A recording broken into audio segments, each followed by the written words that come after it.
It's hot out there this week. Temperatures are well into the 90s and it's humid. Meteorologists say it's an unlikely combination for late August to be this hot. Emily Haugen talked with some families who are doing what they can to stay cool and safe.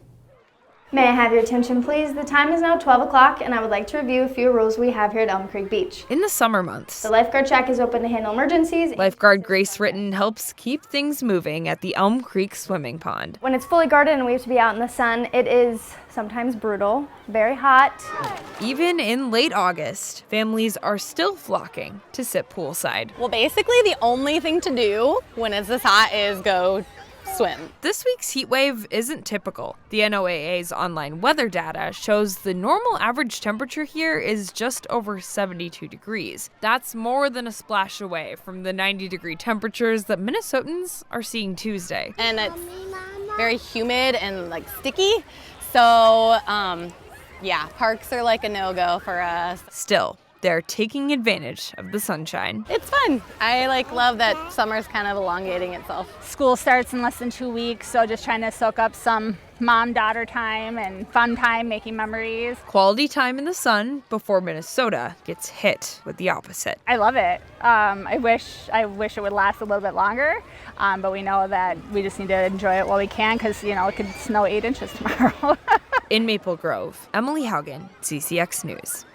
In addition to area swimming pools, there are also cooling shelters open throughout Hennepin County. You can find more information in Emily's story at ccxmedia.org. Maple Grove City Council approved construction plans for a large office and lab building for the city's largest employer. Officials dubbed the proposal Project Black Bear, but Boston Scientific confirmed to CCX News that it would occupy the new building space.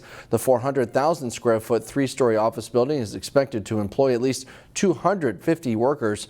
The building will be located off of Interstate 694 between Hemlock Lane and Highway 169. City Council approved a $6 million tax increment financing deal with the project in June. Minnesota's Department of Employment and Economic Development is also contributing around $6 million to the project. And the building will include sustainability features like solar panels, geothermal climate control, and electric vehicle chargers. So I want to commend you for your leadership on this project and for bringing so many different features to us. I'm truly blown away by the thoroughness, and I think that with all these features, the future employees are going to love working there. Maple Grove beat out cities in Massachusetts and in Georgia to get the new Boston Scientific building. Investigators initially called the 2009 death of a Maple Grove man inconclusive in its cause. It's getting a second look, though, from the Hennepin County Attorney's Office. Maple Grove police have asked the attorney to consider filing manslaughter charges against 2 men in the death of Robbie Anderson. Anderson was 19 when he died under mysterious circumstances while drinking in a basement with friends in December 2009. Last year, Anderson's family exhumed his body and hired an independent medical examiner to perform a second autopsy. Maple Grove police shared the results of that second autopsy with the Hennepin County Attorney's Office. The review of the new evidence is expected to take 30 days. Brooklyn Park officially has a new fire chief. City Council approved interim chief Sean Conway as the new chief. Conway has nearly 30 years of firefighting experience, including with the U.S. Air Force, the City of St. Paul, and Maplewood fire departments. And before he was interim chief, Conway was Brooklyn Park's deputy fire chief of operations. Former Chief John Cunningham left in March to become an assistant commissioner with the State Department of Public Safety. A family in Crystal is organizing a first-of-its-kind event to spread the word about something not many people know much about. It affects their little girl, and they figure the more we all know, the better off we all might be. Just put a branch right down there and hang stuff up. Step foot in Keira and Ava Johnson's backyard in Crystal. This is my pizza, and this is garlic bread. And right away, you'll know that different could be better. That one's Queenie. Just watch out you don't step on any of the chickens. There was a fourth one, but it's broken. Through the first part of the pandemic and now, it's really been just a place where they can be themselves. There's zero judgment.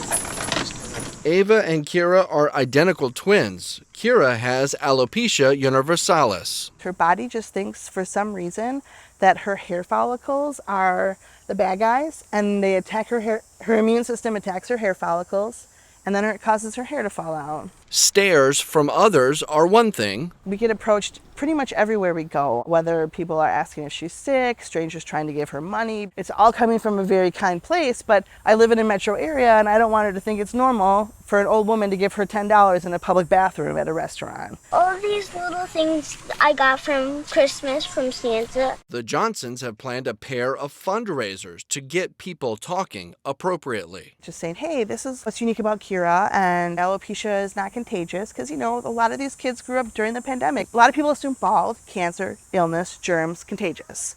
So we really want to just help educate people, because that is this generations of kids' reality. This is the sink.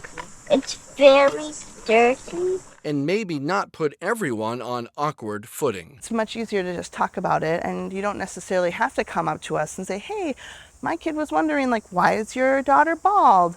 You know, I'd love to have that conversation with people. I'd love to help educate people, because maybe other people with visible differences will start to feel more comfortable as well. We're talking about two events. The first is September 23rd at Studio Alice Hair Salon in Roseville. All proceeds from haircuts that day go toward Keira's fundraising for the following weekend, where there's the Walk for Alopecia. The family is hosting it at Becker Park in Crystal on Saturday, September 30th.